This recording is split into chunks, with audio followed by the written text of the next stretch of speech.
તો આજે આપણે એક એવી સફર પર નીકળવાના છીએ જે એકદમ અસાધારણ છે. આ કહાણી છે એક ખેડૂતના દીકરાની, ડૉક્ટર માધવની. એમની આ ગાથા આપણને શીખવશે કે સંજોગો ગમે તેટલા મુશ્કેલ કેમ ન હોય, જો મનમાં દ્રઢ નિશ્ચય હોય ને તો કશું જ અશક્ય નથી.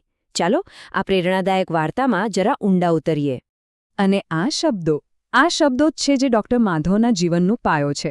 એમની આખી સફર એ વાતનો જીવતો જાગતો પુરાવો છે કે ગરીબી કે ખરાબ સંજોગો એ ક્યારેક કોઈના સપનાના રસ્તામાં આવી જ ન શકે. ડૉક્ટર માધવની આ વાર્તાની શરૂઆત થાય છે એક નાનકડા ગામથી. એમના પિતા જીવરાજભાઈ એક સામાન્ય ખેડૂત હતા. એમની મહેનત અને પરસેવામાં પોતાના બાળકોના ઉજ્જવળ ભવિષ્યના સપના સિંચાયેલા હતા. જ્યારે એમણે એસએસસી પૂરું કર્યું ત્યારે એ એક એવા બે રસ્તા પર ઊભા હતા જ્યાં ભવિષ્ય માટે કોઈ રસ્તો દેખાતો જ નહોતો, કોઈ માર્ગદર્શન નહોતું, સાધનો મર્યાદિત હતા. હવે કરવું શું? આ અનિશ્ચિતતાએ એમને ઘેરી લીધા હતા. અને બસ અહીંથી જ એમની જિંદગીમાં એક મોટો વળાંક આવ્યો. મુંબઈ જવાનો નિર્ણય. એક એવી દુનિયા જે એમના માટે સાવ અજાણી હતી. વિચારો, ગામડાનું એકદમ શાંત, સરળ અને પરિચિત જીવન, અને ત્યાંથી સીધા જ મુંબઈ જેવા મોટા શહેરની ભાગદોડ અને ધમાલમાં. એમના માટે તો આ એક આઘાત જેવું હતું. અજાણી ભીડ, ટ્રેનોનો ઘોંઘાટ, બધું જ નવું અને પડકારજનક. અને ત્યારે એમના મોટા ભાઈના આ શબ્દો એમની માટે જાણે આશાનું એક કિરણ બનીને આવ્યા. આ ખાલી એક વાક્ય નહોતું, આ એક વચન હતું. એક એવું વચન જેને ડૉક્ટર માધવની આખી સફરનો પાયો નાખી દીધો.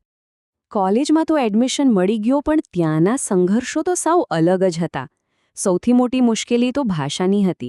એમને તો ફક્ત ગુજરાતી જ આવડતું હતું, એટલે અંગ્રેજી અને હિન્દીમાં ખૂબ તકલીફ પડતી.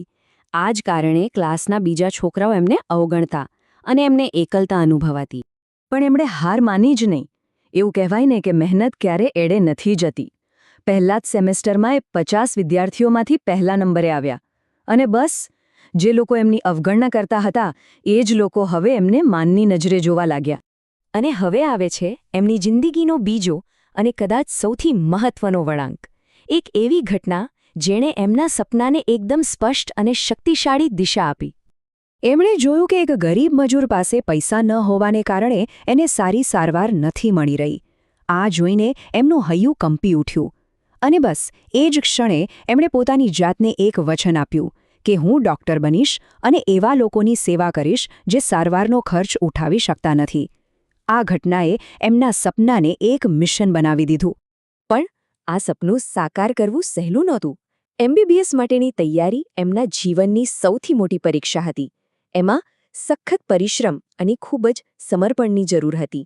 રોજના 10થી 12 કલાકનો અભ્યાસ. વિચાર તો કરો, આ કોઈ નાની વાત નથી. આ આંકડો એમના અતૂટ સમર્પણ અને મહેનતનો પુરાવો છે. તૈયારી દરમિયાન એવું નહોતું કે બધું સહેલું હતું.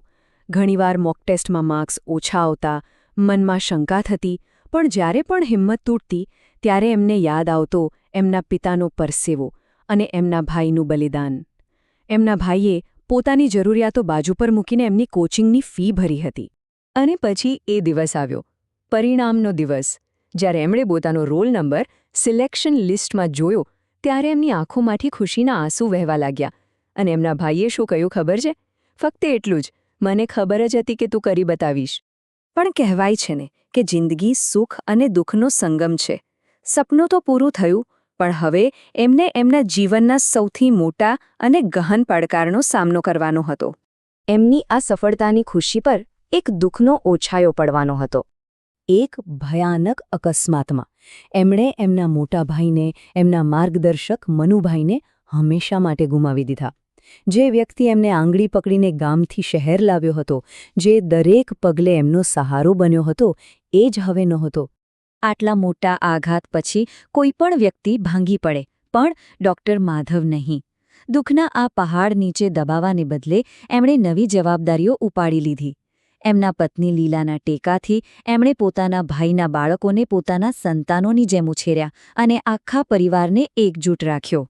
અને હવે આપણે એમના જીવનના એ તબક્કા પર આવીએ છીએ જ્યાં એમની દાયકાઓની મહેનત અને એમનો વારસો દેખાય છે.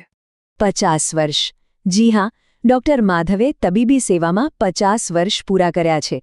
આ અડધી સદીનો સમય એમના અતૂટ સમર્પણનો અને લાખો લોકોના જીવનમાં એમણે જે સકારાત્મક બદલાવ લાવ્યો છે એનો સાક્ષી છે.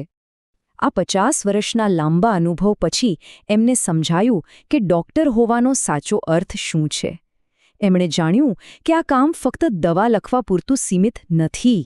મોટાભાગની બીમારીઓનું મૂળ તો માનસિક તણાવ અને ડરમાં હોય છે.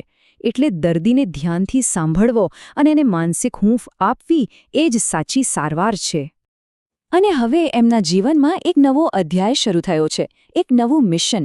હવે એ ફક્ત ડૉક્ટર નથી રહેવા માંગતા, પણ સમાજના માર્ગદર્શક બનવા માંગે છે. એ લોકોને જાગૃત કરીને સંતુલિત અને તણાવમુક્ત જીવન જીવતા શીખવવા માંગે છે. અને ડૉક્ટર માધવની આખી જિંદગી આપણને એક બહુ જ ઊંડા સવાલ પર લાવીને મૂકી દે છે.